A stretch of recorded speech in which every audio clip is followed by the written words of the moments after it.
Hey guys, I am John Carrick, and today we are looking at May #1 by Dark Horse Comics. I really liked this book. It's not great, but it's cool. It's really, really cool. And it's not, look, imagine, I like the art. I like the simplicity of the art. This is a beautiful, this is all a comic needs to be. It doesn't try too hard. It's not okay. Going from Rocket Girl to May to Danger Girl, because Danger Girl is in the mail, 1 through 7. I have a few of them, but I don't have the series straight through. So I figured and I like doing these little 22 page. 22 pages is the perfect sit down, disconnect for like 20 minutes, a minute a page, look at some cool art. It's not a big commitment. You know, I really like this book. I wouldn't have written it this way. I wouldn't have written Rocket Girl the way they wrote Rocket Girl. But this book is a connected story, not a series of sketch comedy bits set throughout New York City. This is set in the Midwest where I grew up. I didn't grow up in a big city like Los Angeles or New York. And I read a little bit of this introduction, just a little bit. I usually don't like spoilers to books. Ooh, it's really thin paper, Dark Horse. It's really thin paper, much thinner than Image.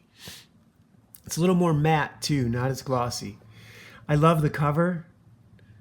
This is by Gene Ha. I don't know anything about him except that I love this book. Now, again, it's not the story I would have written.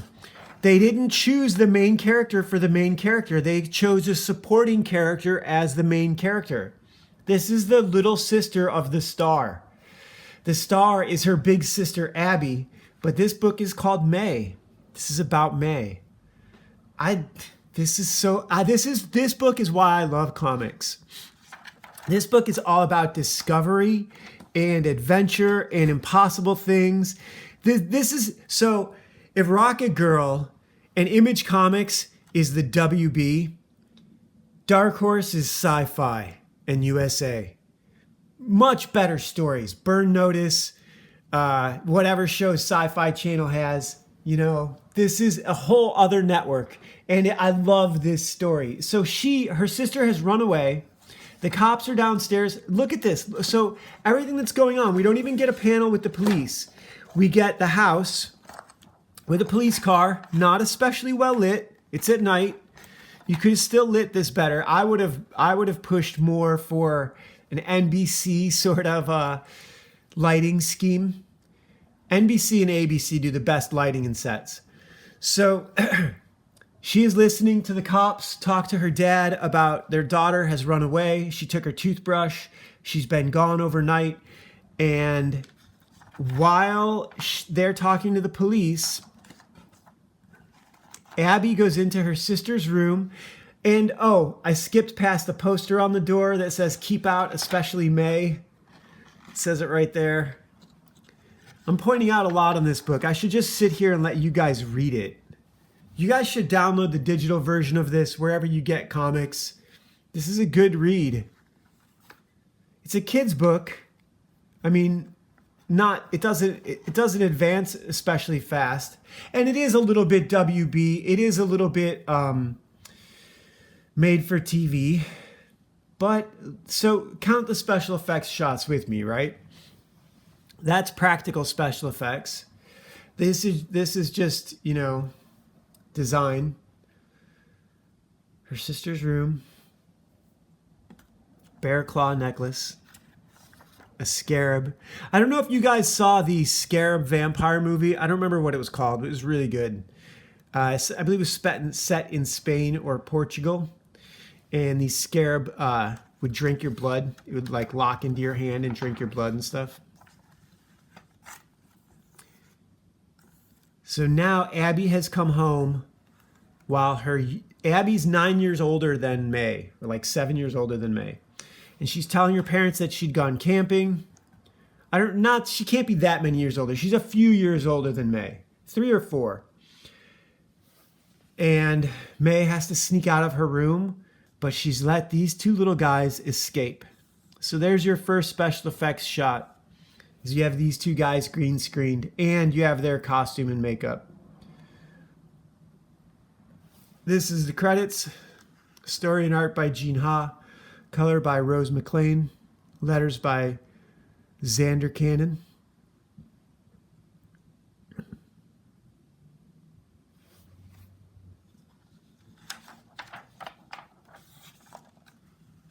Ooh, wow.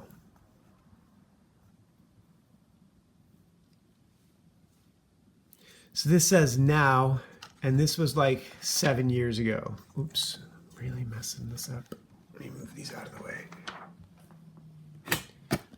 Oh, darn. Sorry about that, guys. So this says 9 years ago. And now we cut to present day.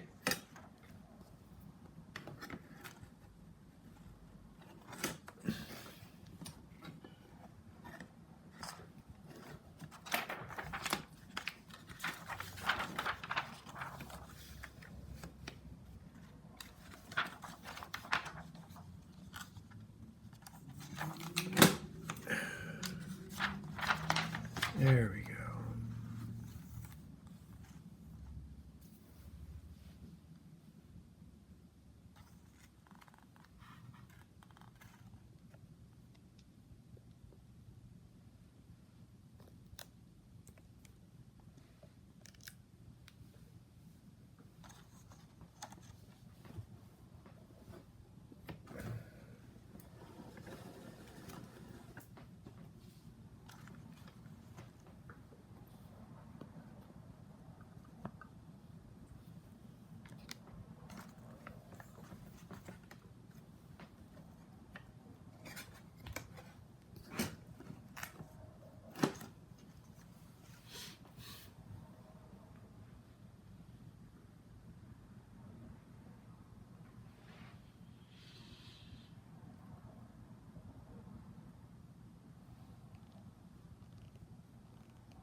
So this one page right here, this is pretty unique. This does not continue.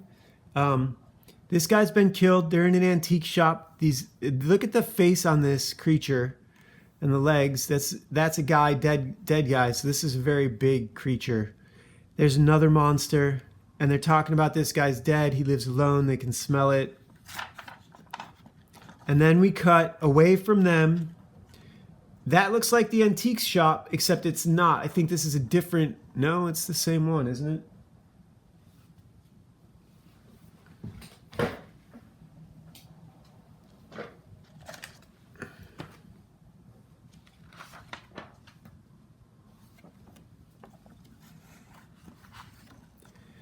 So this girl is right next door to the Times Past antique shop. And this is grown-up May. This is years later, 9 years later. Meeting her friend who's going to Purdue. And May still lives in her small town. This is a small town just like where I grew up. I grew up in McHenry, Illinois. Went to Marian Catholic in Woodstock, Illinois. Woodstock, Illinois is where they filmed the movie Groundhog Day. So you guys, if you've ever seen that with Bill Murray, my... high school was just down the street from that little square. And Old Town America, that's what it's like. That's where all the beautiful girls are. So they're talking about Purdue and catching up with their lives and et cetera, et cetera. The girl with the glasses is our hero, May. And the other girl's name, I don't even remember it anymore. But we don't get any sort of Brian Azzarello background story, which would be really cool.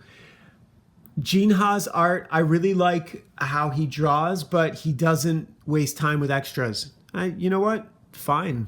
That's fine. He's got a story to tell. Like, that's the other thing. Here's a story to tell. Here's our third effects shot, although the last two panels were really just one FX shot. So this is our next... That's a character, that's just a small character in a costume. Doesn't have to be, but you still need practical effects. and they don't even notice him. So everything they talked about, going to college and all that, it's just a couple minutes to catch up. And this car screeches to its brakes, headlights on these two girls. They get out of the car screaming and yelling at them about something Abby did. She hasn't seen her sister in years. This is all like, apparently Abby is back in town. And the sheriff has called May at the same time and told her to come down and pick Abby up from the police department. This girl's got a tire iron.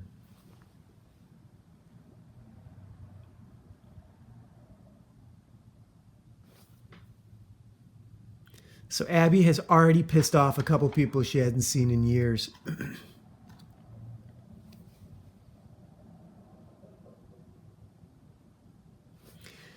May is shocked and sits down. So now this is the part where this is, USA. This is network, not network, but, it's television. It's television.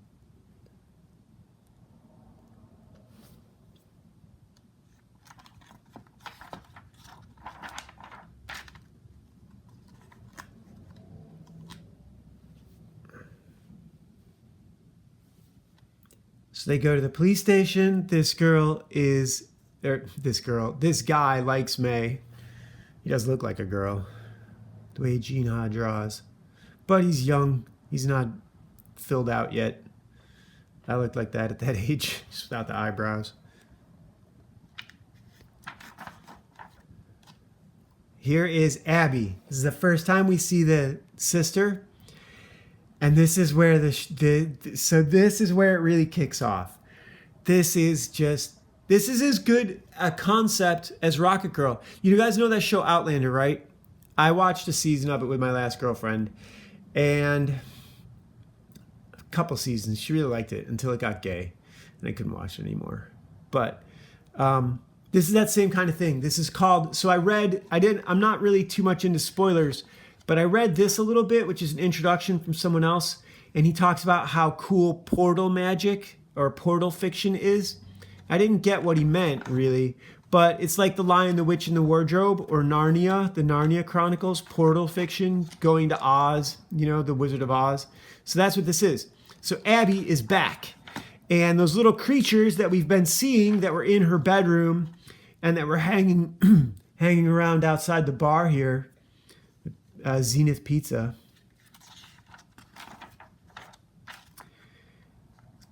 Zenith is the name of the town. So she likes the police officer. Here is her big sister returned. And of course, so now we have that drama where we want to know the story, but she can't tell this whole story all at once because they're outside a police station, and that would be awkward. So now the audience has to wait while the humdrum of life, like going to get food, going to see dad, where you're going to stay, all of that sort of stuff inserts itself. But we just want to hear the story of where Abby's been for the last so many years. And she starts to tell them. She tells them she's been off on an adventure through a portal to another realm, and she was a queen, and she herded magical cats, and it's great. This is great. So this is, John Malin and those guys were talking about Masters of the Universe and the He-Man movie that they did a while back and how they brought them to Earth, and that was a stupid idea, and it was a stupid idea. We wanted to see a movie on Eternia, but this. Now, think about the comic for Abby's Adventures. It might already be out, for all I know. I honestly hope it is. I hope that I could go buy, 12 issues of Abby's Adventures in whatever land she went to. I have a character who's doing that right now. That's what Thor is. Thor is portal fiction. Jumping through realms, Most space travel is portal fiction, kind of. Fantastic Four, technically, I would think.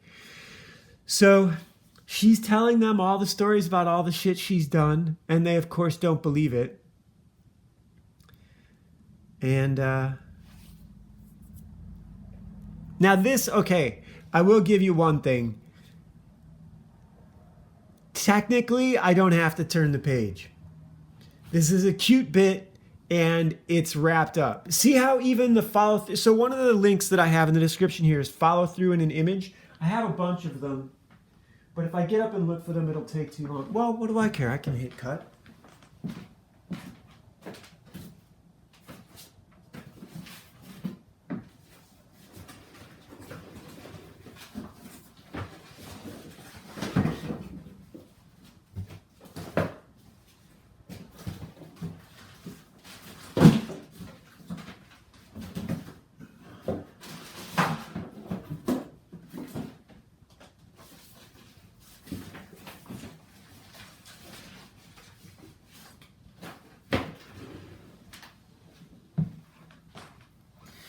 No, I don't know where they are, and it'll take forever.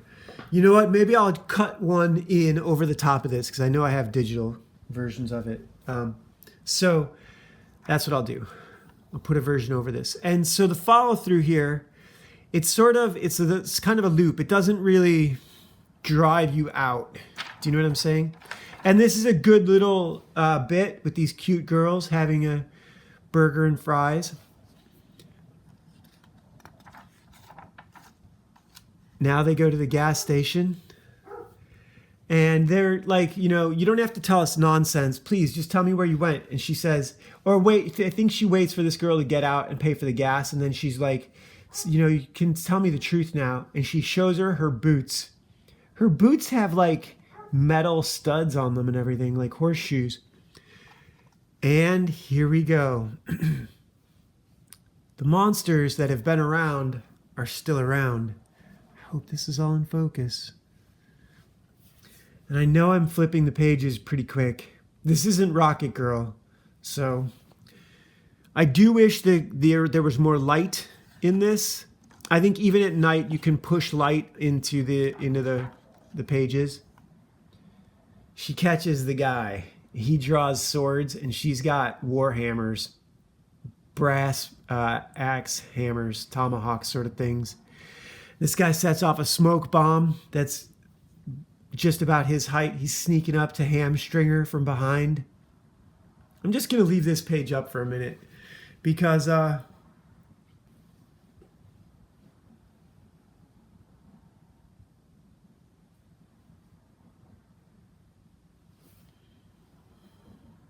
so he's coming up from behind and he's about to hamstring her. She does this bit. Did she kick him yet? There we go. Her sister blasts her with a... Not her sister. Yeah, her sister. That's the one girl with the glasses. May blasts the monster with a soda. He throws some kind of explosives at her. Some kind of firecrackers. Or maybe just those little, poppers that you could throw. Snaps. Yes, snaps.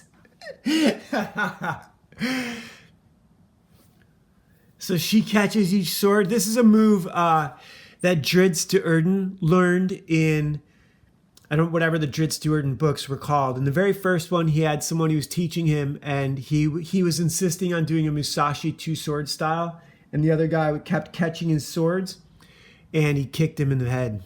And it was written really, really well. It was like an Ender's Game discovery. R.A. Salvatore is the author of the Drizzt Do'Urden stories for Forgotten Realms. And he teleports out. Sister's eyes are messed up, but she saw what she saw. And Abby is a superhero with cool boots and brass axes, brass warhammers. What is not to love about this book? I love the foreshortening. I love the camera placement. It's not image style. It's not Extreme Studios cross-hatching and everything. As a matter of fact, I think this book also has no cross-hatching. It's all feather colored. So, that's fine. Cross-hatching ain't easy. There's some, looks like a lot on her jacket. But they don't lean into it the way Image, and it's not Jim Lee style. It's not Scott Williams and Art T. Bear. Here's this guy watching them. Watching their taillights. I can't wait to read the next book. That is the job of a comic. Make you want to buy the next one. That's the only, once you bought one, it is an ad for the next book. That's what it has to be. Comics are the only medium where you still pay per, like, remember renting movies and buying DVDs? All that's over now. Comics are the only ones left that is still pure. I don't know if this is from another story. It looks like a different artist, but it looks cool.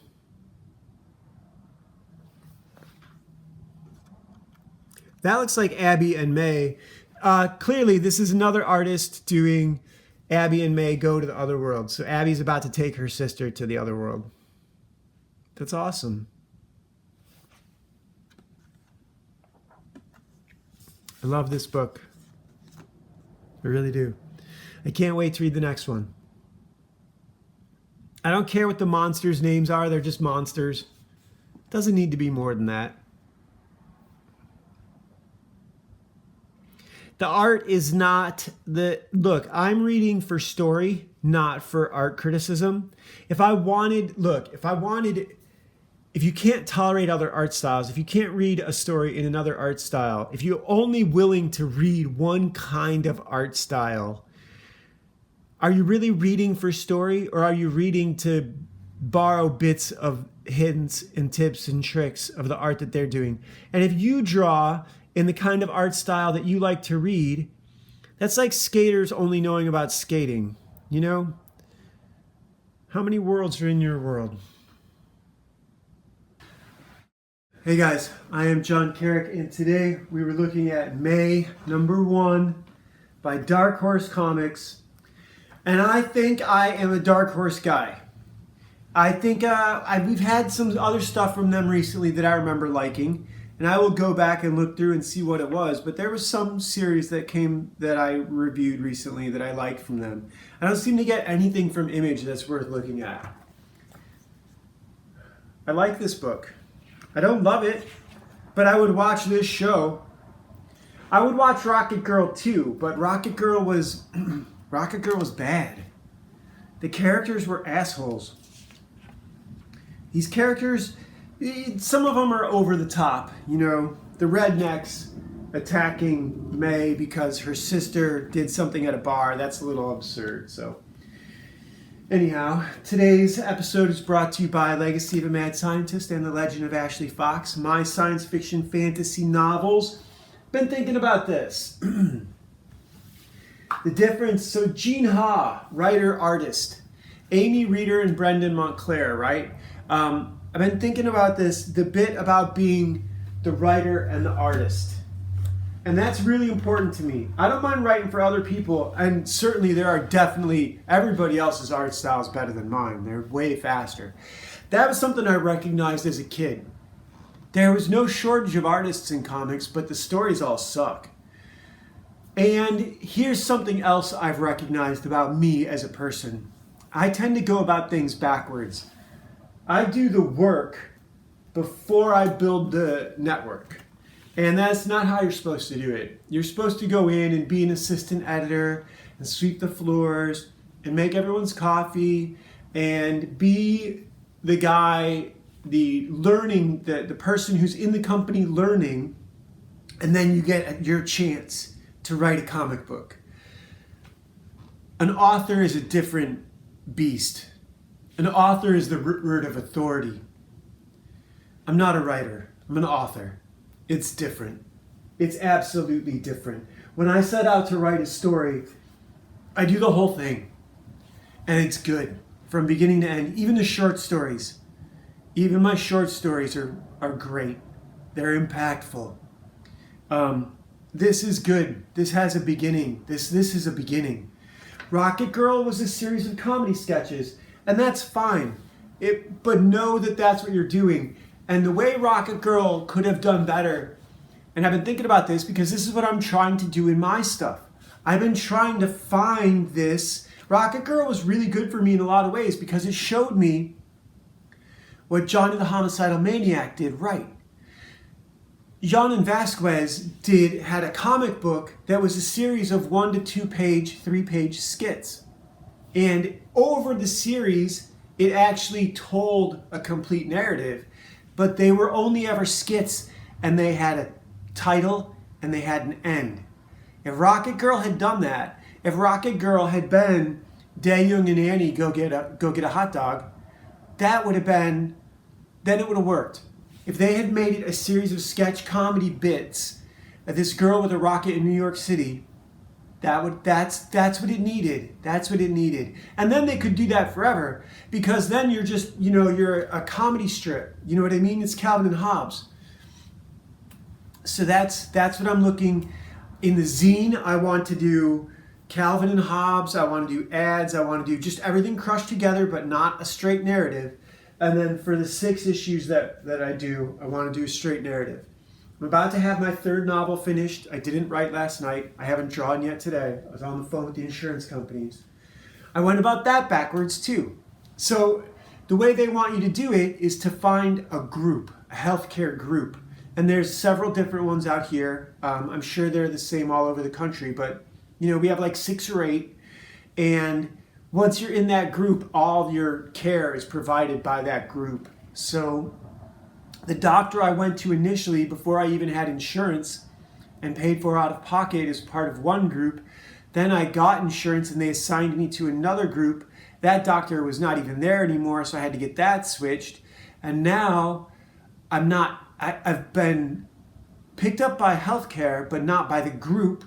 So the referral didn't go anywhere, and now I have to get entered into the group's database. And it's a game. It's a game. I don't take it personally. I can honestly say that. This is an interesting card, Gordon. This is about Gordon, the Jack of Clubs. Conflict, deck 3.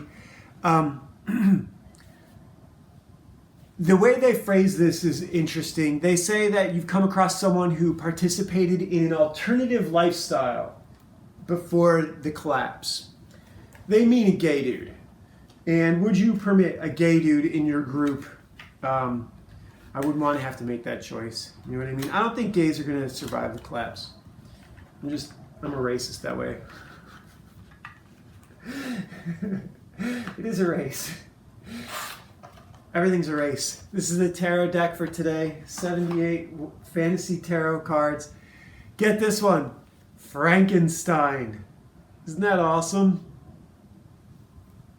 Frankenstein. I can't wait to see what's in this deck, because I honestly don't know. I haven't looked through it. I can't see any of this shit. I think there's a dragon on there, but I can't really see it. It's honestly easiest for me when I look at this in the computer after I've taken a photo of it. So, but I was talking to someone, a friend of mine last night, who I've been giving her kind of a hard time. She told me she just got a new job teaching art, which is really awesome, because she's been doing elderly care, and that's just brutal work. It's as bad as driving all day. And she's got a job teaching art now. It's rehabilitational pottery sort of art, so it's not like classes for college students or anything like that, but still, it's really awesome. I'm really happy for her. And then she was asking me about my situation, and it's so hard for me to talk about, because yesterday when I was drawing, I realized that I have hand-eye coordination now for the first time I've never had in my life. Because I see the one point, not two. Because my eyes didn't focus on the same point, the pencil was never where it was supposed to be. Does that make sense? One eye saw it in the right place, the other eye saw it in the wrong place. So it was always in 2 places. And now it's only in 1 place. And I'm gonna murder God when I die. Fucked both my eyes? Fuck you, man. You're a bitch. Bitch made faggot. Fuck you. Fuck your world. Fuck all of it. I don't know anybody's shit now. I could say that, oh, I'm so happy because now I can, for the first time, I can draw right. Doesn't fucking matter now. Doesn't matter now. I got robbed of the one thing that I wanted. Or possibly I was drawn to art because of the situation with my eyes, which I have to acknowledge. That's the atheist in me that knows there is no God and that no one's at fault for this. It's just pollution in the atmosphere. My mom smoked cigarettes or had too much to drink when my eyes were developing. I don't fucking know. It's nobody's fault. My sister had it too. So she had it in one eye. And lots of people have it. Lots of people have crossed eyes. Nature ain't fucking perfect. Mother Nature does not get shit right. Mother Nature is an experimenter. Frankenstein. Frankenstein's a good card. I already put it back in the box. But so that's what I'm pissed about. And doesn't really matter. I mean, the culture war still would have happened regardless of what's going on in my personal life. And, you know, I've thought about, too, what if both my eyes were perfect? I would have wanted to play hockey. I would have wanted to be a professional hockey player. That's all I would have wanted. And so that wouldn't have been good for my 8 younger brothers and 5 younger sisters. As it was, my parents were both alcoholics. So me having my eyes wrong was really good for all my younger brothers and sisters because it made me less of a potent threat against my parents. My judgment of their lifestyle had a lot less weight because I was a loser. And because, you know, I'll show you, I'll grow up and make it on my own. You can't do that, you know? Especially when your eyes are fucked. And you come at life with a less than mentality, you know? And of course, that gave me an incredible work ethic. I worked 3 times as hard, you know, all that's great. But you still have to point it in the right direction, and you have to build networks of friends. I don't trust anybody.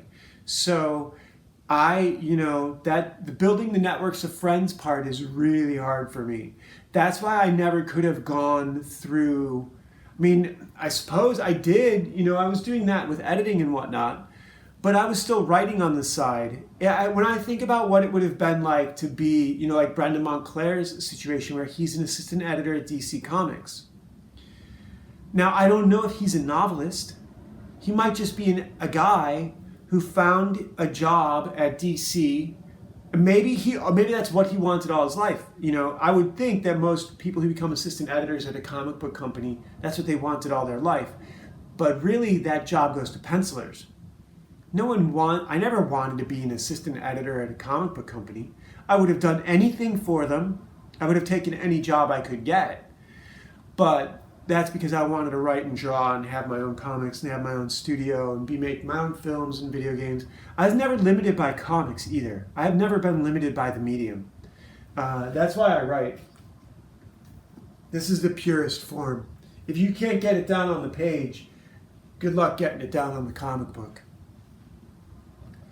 And I was also thinking about where this relates to comedians too. All 3 of these really do overlap quite a lot. There's a big thing in comedy not to write down your material and just riff and know it so well you don't need it written down. Of course you should do that. Of course you should know it that well, and you should know comedy that well. But I think that's a stage you get to after. And you know, the other thing they say is like, this guy, the joke doctor, I've read some people have some bad attitudes of him, like, well, I've never seen his stand-up. So, something to be said for that. But I guess he makes tons of money emceeing events and doing different sort of comedy, like corporate comedy. And also, you know, here's the big thing. Every artist, whether you're a comedian or a penciler or a writer or an author, is going to have a different value set that colors their work. And it is absolutely clear with comedians. With a comedian, you can see a lot faster how mean they are, how obsessed with sex they are. You know, a comedian bears their soul. They show you everything about them. They're showing you how they think, you know? Yeah, they come up, and I suppose you do have to be naturally funny, but there's also something to the idea that funny can be taught, you know. I think the naturals in most things probably don't need to be taught, you know. Also, how your brain stores and manages and combines words is a lot of where comedy comes from. So I don't know. I don't know what I'm talking about. I'm just sort of rambling. I'm in less of a bad mood today. I'm about to either do a workout or draw. I don't know which. It's very stressful dealing with the insurance companies because you don't know which questions to ask. And you don't know, when they tell you the answers, you don't know how to value the answers either. And it's like that whenever you learn something new. So I hope you guys are doing well. Yeah, I don't know what else to say. I don't have anything else to say. All right, talk to you guys tomorrow. Bye.